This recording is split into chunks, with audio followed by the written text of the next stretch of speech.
Hello everyone! Kamusta kayong lahat mga kabugis at kamusta ang mga bougainvillea plants nyo?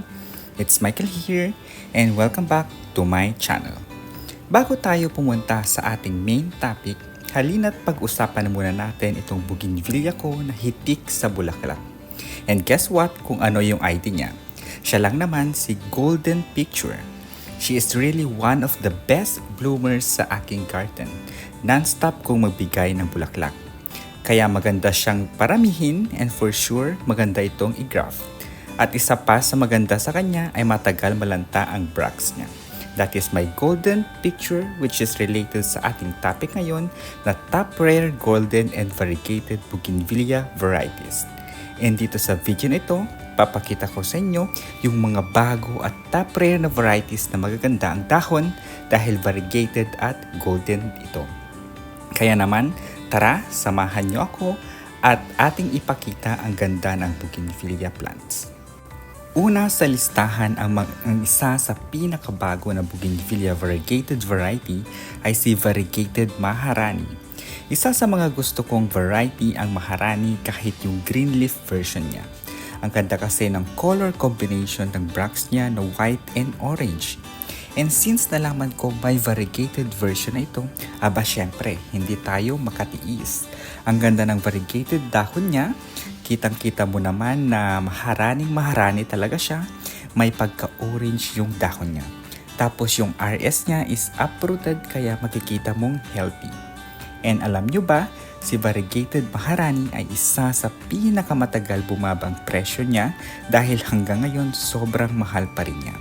Nakakabutas pa rin ng bulsa and I think last year pa ito lumabas pero ngayon kahit na single sayon ay mapapanganga ka sa mahal nito. At buti na lang itong nabili ko ay medyo malaki na yung sanga niya at sulit ng pagkuhanan ng maraming sayon for grafting. This next variety is variegated leaves din and she is variegated newspaper. Isa din ito sa inaay ko kasi ang ganda ng bracts nito na orange to peach. Yung green leaf version nito ay tinatawag na Mahatir if I am not mistaken. Malalaki ang bracts nito at kita nyo naman ang ganda ng variegation ng dahon niya. May ganito ako before kaso namatay. I tried to save it pero hindi na talaga kinaya. Itong bago kong alaga ay root grafted. Dati root grafted din naman pero this time kumuha tayo ng root grafted din. Yung first two varieties natin ay variegated. Ang next naman natin is golden leaves naman. She is one of my favorites kahit yung green leaf version niya. Siya si Golden Hot Romandawi na mapula ang color ng kanyang bracts. Imagine nyo na lang guys yung bougainvillea nyo na golden leaves tapos red yung kanyang bracts. Diba ang ganda? Yung green leaf version ng Hot Romandawi ay sobrang ganda kasi masipag din ito mamulaklak like Brisa Red. Nakalagay ito sa small na RS and 2 sayons ang nilagay ni seller. Actually, this is variety I request ko kay Ate Ai dahil matagal ko nang gusto ito.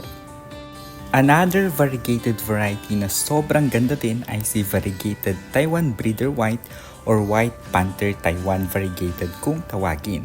Ang kagandahan naman dito sa variety na ito ay variegated na siya tapos golden pa ang kanyang dahon.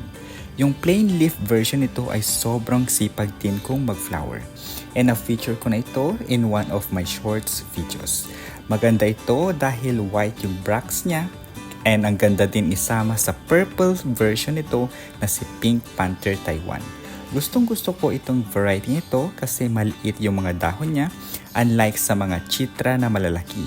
Well, I am not saying na di ko gusto ang chitra. Maganda ang cute na dahon but of course maganda ang chitra kasi magical ang kanyang bracts. Itong next variety naman though medyo mas nauna itong lumabas kaysa sa mga bagong varieties ngayon since variegated siya and considered pa rin as one of the top rares, isasama ko na din siya and she is variegated King Opal. If napanood nyo yung mga prior videos ko, sobrang vocal ako na one of my favorites talaga ay ang King Opal. Sobrang tingkad kasi ng orange na color bracts niya and sobrang sipag niya kung mag-flower at hirap lang siyang buhayin mapag green or variegated leaves. Itong next variety ay dito ako namangha kasi napakaganda ng dahon niya. Sobra as in. Nung in-unbox ko ito, sobra akong na-amaze kasi grabe talaga. Yung variegated leaves niya, pero yung murang leaves niya ay mamula-mula. Para na din siyang bulaklak. And the ID is variegated duck feet. If you happen na makakita ng ganito, grab nyo na at bilhin na kasi sobrang ganda nito. At bago tayo magpatuloy and hawang nag-flex ako ng mga variegated and golden leaves bougainvillea variety ko at baka sakaling napadpad ka sa channel ko, and if you happen to be new to my channel at hindi pa nakaka-subscribe, paki-click na ang subscribe button para maging updated ka sa latest at sa susunod na videos ko gaya ngayon about bougainvillea varieties. And if nakasubscribe ka na, I would like to take this opportunity na magpasalamat sa aking mga viewers na matiyagang nanonood sa current and past videos ko, kasama na dyan yung mga shorts videos ko.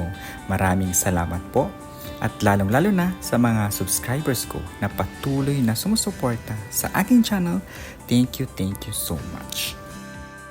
Ang next variety naman ay naging free lang siya nung bumili ako kay seller, and she is Golden Flame White. Small-rooted grafted lang siya, and nung binigay ito, sobrang liit niya at buti na lang gumanda na at lumaki na tapos naglabas na din siya ng mga golden leaves niya. And pwede na ding mapagkunan ng sayon for grafting sa mas malaking RS. Ang next naman na variety ulit ay isa din sa paborito ko. And yes, madami po akong paborito na bougainvillea varieties. Paborito ko siya kahit yung green leaf na version niya. Ang name naman niya ay si Golden Brisa Red. And kita nyo ba yung dilaw na dahon niya? Ang ganda, diba? At mas gaganda pa yan once mababad sa sikat ng araw. And masipag ang Brisa series na magbulaklak, kaya love na love ko din ang Brisa family. Matagal ko na din itong hinahanap, buti na lang si seller during her life na alala ako. Kasi absent ako nung time na yon, yung live selling niya, at buti na lang wala ding nag-mine and meant to be talaga ito para sa akin. Another variety na kabilang din sa Brisa family ay si variegated Brisa Magenta. Natrim ko na ito yung puno niya para mas maglabas pa siya ng mas maraming sanga, kaya ganyan ang itsura niya. Itong grafted na Brisa Magenta ay 7 scions, diba ang dami? And pure or iisang variety lang ito sa RS na ito. And to be honest, di pa ako nakakakita ng Brisa Magenta na flowers in person. Yung susunod naman na variety is another grafted one pero maliit lang siya na grafted. And she is Angel Kiss. Na-feature ko na din ito in one of my unboxing videos, and akalain mong si Tima or Glow series ito pero hindi siya yon. Pero kung titignan mong mabuti, magkaiba sila ng itsura ng variegation ng mga dahon. And yung kulay ng bracts nito is red ata. My next varieties ay small grafted bougainvillea naman, and ito yung una ay si albino yung dahon niya, and she is ivory. Though she is not top rare, pero since naka 2-in-1 siya sa isang top rare, kaya sinama ko na. And yung kasama niya ay si Golden Brisa Purple, so another Brisa ulit pero purple nga lang. Tapos yung katabi naman niya ay si Pink Bubble or Hawaii Pink na nag-bloom na for the first time.